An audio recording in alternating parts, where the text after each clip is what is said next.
ನಮಸ್ಕಾರ. ಈ ಜ್ಯೋತಿಷಕ್ಕೆ ಸಂಬಂಧಪಟ್ಟಂತೆ ಸಾವಿರಾರು ಜನ ಲಕ್ಷಾಂತರ ಜನ ಜ್ಯೋತಿಷ ಹೇಳ್ತಾ ಇರ್ತಾರೆ. ಬಟ್ ಅವ್ರು ಹೇಳಿದ್ದು ನಿಜಾನೇ ಆಗೋದಿಲ್ಲ.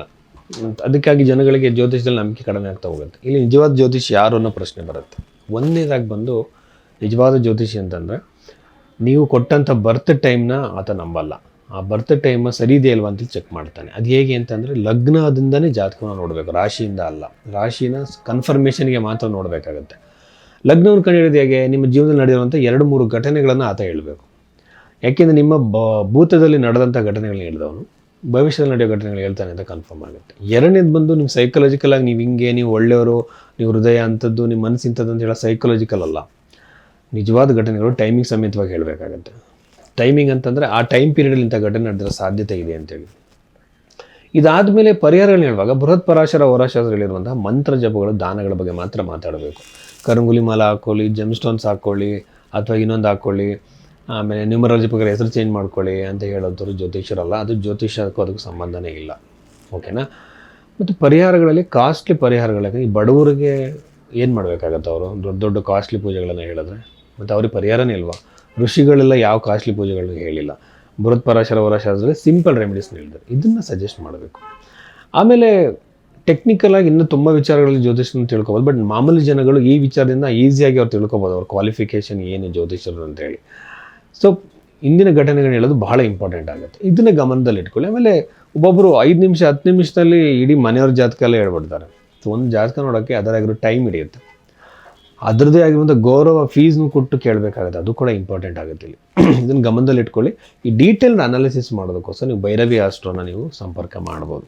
ಅಲ್ಲಿ ಜಾತಕಕ್ಕೆ ಅದರದ್ದೇ ಆಗಿರೋ ಟೈಮ್ ತೊಗೊಳ್ತೀವಿ ನಾವು. ಒಂದು ವೇಳೆ ಟೈಮ್ ಸರಿ ಇಲ್ಲ, ಗೊತ್ತಾಗಲಿಲ್ಲ ಅಂದಾಗ ಹಸ್ತ ಸಾಮುದ್ರಿಕೆಯಿಂದ ಹಲವಾರು ವಿಚಾರಗಳನ್ನು ಹೇಳ್ಬೋದು. ಸೊ ಅದನ್ನು ಗಮನದಲ್ಲಿ ಇಟ್ಕೊಳ್ಳಿ. ಹಸ್ತ ಸಾಮುದ್ರಿಕೆ ಅಂತಂದರೆ ಜಾತಕ ಇಲ್ಲದೇ ಇದ್ದಂಥವ್ರು ಹಸ್ತ ಸಾಮುದ್ರಿಕವನ್ನು ಇದು ಮಾಡ್ಬೋದು. ಕರ್ಕಾಟಕ ರಾಶಿಯವರಿಗೆ ಸಂಬಂಧಪಟ್ಟಂತೆ ನಾನು ಯೂಶ್ವಲ್ ಆಗಿ ಏನು ಹೇಳ್ತೀನಿ ಅಂದರೆ ಧರ್ಮ, ಅರ್ಥ, ಕಾಮ, ಮೋಕ್ಷ ಈ ಒಂದು 4 ಸ್ಥಾನಗಳಲ್ಲಿ ಲಗ್ನವೇ ಧರ್ಮ ಸ್ಥಾನದಿಂದ ಸ್ಟಾರ್ಟ್ ಆಗುತ್ತೆ. ಆಮೇಲೆ ಗ್ರಹಗಳು ಎಲ್ಲಿ ಸ್ಥಾಪಿತವಾಗಿದ್ದಾವೆ ಅಂತ ನೋಡಿದಾಗ 7ನೇ ಮನೆಯಲ್ಲಿ ಗ್ರಹಗಳು ಅತಿ ಹೆಚ್ಚಾಗಿರೋದು ಕಾಣುತ್ತೆ. ಯಾರಿಗೆ? ಈ ಕರ್ಕಾಟಕ ರಾಶಿಯವರಿಗೆ. ಇದು ಏನು ತೋರಿಸುತ್ತೆ? ಒಂದು, ನಿಮಗೆ ವಿವಾಹ ಪ್ರಾಪ್ತಿ, ದೂರ ಆಗಿರುವಂಥ ಲೈಫ್ ಪಾರ್ಟ್ನರ್ ಹತ್ರ ಆಗ್ಬೋದು, ಕೋರ್ಟ್ಲಿ ಮೆಟ್ಟಿಲೇರಿ ವಾಪಸ್ ಬರ್ಬೋದು. ಮ್ಯಾರಿಟಲ್ ಲೈಫಲ್ಲಿ ಇಶ್ಯೂಸ್ ಆಗಿದ್ದಾರೆ. ಮದುವೆ ಆಗದೇ ಇದ್ದಂಥವ್ರಿಗೆ ಒಳ್ಳೆಯ ಸಂಬಂಧ ಬರ್ಬೋದು. 2ನೇ ವಿವಾಹ ಆಗ್ತಿರೋಂಥವ್ರು ಒಳ್ಳೆಯ ಸಂಬಂಧ ಬರೋ ಸಾಧ್ಯತೆ ಅತಿ ಹೆಚ್ಚಾಗಿರುತ್ತೆ. ಪ್ರಯತ್ನ ಮಾಡಬೇಕು, ಸುಮ್ಮನೆ ಇರೋದ್ರಿಂದ ಆಗೋದಿಲ್ಲ. ಇದರಲ್ಲಿ ಮ್ಯಾಟ್ರಿಮಲ್ ವೆಬ್ಸೈಟ್ ಆಗಿರ್ಬೋದು, ಇನ್ನೊಂದಾಗಿರ್ಬೋದು, ನಮ್ಮ ನಿರಂತರ ಪ್ರಯತ್ನ ಇರಬೇಕು. ನಮ್ಮ ಕಾಲು ಬಿಡೋಕ್ಕೆ ಯಾವುದೂ ಬರೋದಿಲ್ಲ. ಬಟ್ ಯೋಗಗಳು ನಡೀತಿರುವಾಗ ಅವಕಾಶಗಳು ಪ್ರಾಪ್ತಿಯಾಗುತ್ತೆ, ನೀವು ಅದನ್ನು ಉಪಯೋಗಿಸ್ಕೋಬೇಕು.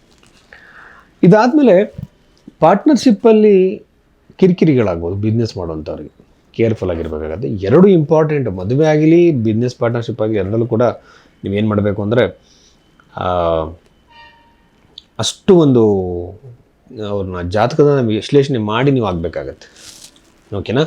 ಸೊ ಇದಾದಮೇಲೆ ಬಹಳ ಮುಖ್ಯವಾಗಿ ನನಗೆ ಅನ್ನಿಸ್ತಿರೋದು, ನಿಮಗೆ ಸಾಲದ ಸಮಸ್ಯೆ ಇದೆ ಅಂದ್ಕೊಳ್ಳಿ. ಈಗ ನೀವು ಯಾವುದೋ ಒಂದು ಮನೆಗೂ ಇನ್ನೊಂದು ಸಾಲದ ಪ್ರಾಬ್ಲಮ್ ಇದ್ದರೆ, ಒಂದು ಈ ಟೈಮ್ ಪೀರಿಯಡಲ್ಲಿ ನಿಮಗೆ ಹೊಸ ಅವಕಾಶಗಳು ಬರುತ್ತೆ. ಅವಕಾಶಗಳನ್ನು ಉಪಯೋಗಿಸ್ಕೊಳ್ಳಿ. ಕೆಲವರು ಹೇಳ್ತಿದ್ರು, ಮೊನ್ನೆ ಯಾರೋ ಫೋನ್ ಮಾಡಿ, ಸರ್ ನಾನು ಇಸ್ಪೀಟ್ ಆಡ್ತೀನಿ, ಅದರಿಂದ ನನಗೆ ಸಾಲ ತೀರೋ ಥರ ಆಗುತ್ತಾ, ನೀವೇನಾದ್ರು ಯಂತ್ರಗಳು ಕೊಡ್ತೀರಾ ಅಂತಿದ್ರು.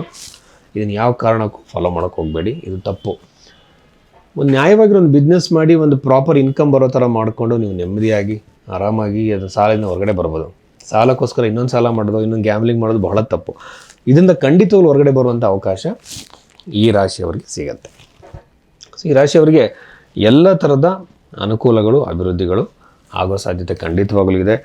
ಆಮೇಲೆ ನವಮಭಾವನ ನೋಡ್ತಾ ಇದ್ದರೆ ಖಂಡಿತವಾಗ್ಲೂ ಸಹ ದೂರ ಪ್ರಯಾಣ ಮತ್ತು ವಿದೇಶದಲ್ಲಿ ಉದ್ಯೋಗದ ಅವಕಾಶ ಸಿಗೋ ಚಾನ್ಸಸ್ ಇರುತ್ತೆ. ವಿದೇಶದಲ್ಲಿ ಕೆಲಸ ಮಾಡ್ತಿರೋಂಥವ್ರಿಗೆ ಬಹಳ ಅನುಕೂಲ ಆಗುತ್ತೆ. ಸಣ್ಣ ಸಣ್ಣ ಬಿಸ್ನೆಸ್ಗಳು ಮಾಡ್ತಿರೋರಿಗೆ ಅಭಿವೃದ್ಧಿ ಆಗುತ್ತೆ, ಹೊಸ ಬಿಸ್ನೆಸ್ಗಳು ಮಾಡೋ ಅವಕಾಶಗಳು ಸಿಗುತ್ತೆ. ಆಮೇಲೆ ಇನ್ನೊಂದು ಬಹಳ ಮುಖ್ಯವಾಗಿ ಪ್ರಾಪರ್ಟಿ ರಿಲೇಟೆಡ್ ಡಿಸ್ಪ್ಯೂಟ್ ಇದ್ದರೆ ಅದು ಸರಿಯಾಗೋ ಸಾಧ್ಯತೆಗಳಿರುತ್ತೆ. ಆ್ಯಂಡ್ ಬಹಳ ನೆಮ್ಮದಿಯಾಗಿರುವಂಥ ಆರಾಮದಾಯಕವಾದ ಜೀವನ ಕ್ರಿಯೇಟ್ ಆಗೋ ಸಾಧ್ಯತೆ ಅತಿ ಹೆಚ್ಚಿದಾಗಿದೆ ಅಂತ ಹೇಳ್ಬೋದು. ಆಮೇಲೆ ಇದ್ರ ಜೊತೆಯಲ್ಲಿ ಇನ್ನೊಂದು ಬಹಳ ಮುಖ್ಯವಾಗಿ ನನಗೆ ಅನ್ನಿಸ್ತಿರೋದು ಏನಂತಂದರೆ ಹೈಯರ್ ಎಜುಕೇಷನ್ ಮಾಡುವಂಥ ಸಾಧ್ಯತೆ. ಈಗ ಎಜುಕೇಷನಲ್ಲಿ ಕೆಲವು ಹೊಸ ಹೊಸ ಕೋರ್ಸ್ಗಳನ್ನ ಮಾಡ್ತಿರ್ತಾರೆ. ಸೊ ಅದನ್ನು ಮಾಡೋ ಸಾಧ್ಯತೆ ಈ ಒಂದು ಕರ್ಕಾಟಕ ರಾಶಿಯವರಿಗೆ ಬಹಳ ಹೆಚ್ಚಾಗಿರುತ್ತೆ ಅಂತ ಹೇಳ್ಬೋದು. ಅದ್ರ ಜೊತೆಯಲ್ಲಿ ಇವರಿಗೆ ಇನ್ನೊಂದು ಬಹಳ ಮುಖ್ಯವಾಗಿ ಈ ಒಂದು ಅನ್ಎಕ್ಸ್ಪೆಕ್ಟೆಡ್ ಆಗಿ ಅವಕಾಶಗಳು ಬರುವಂಥದ್ದು. ಸೋಷಿಯಲ್ ಮೀಡಿಯಾದಲ್ಲಿ ಕೆಲಸ ಮಾಡೋರಿಗೆ ಜಾಸ್ತಿ ಫಾಲೋಯಿಂಗ್ ಬೆಳೆಯುವಂಥದ್ದು, ಮೇನ್ ಸ್ಟ್ರೀಮಿಗೆ ಬರುವಂಥ ಅವಕಾಶಗಳು ಹೆಚ್ಚಾಗಿದೆ ಅಂತ ಹೇಳ್ಬೋದು. ನಮಸ್ಕಾರ.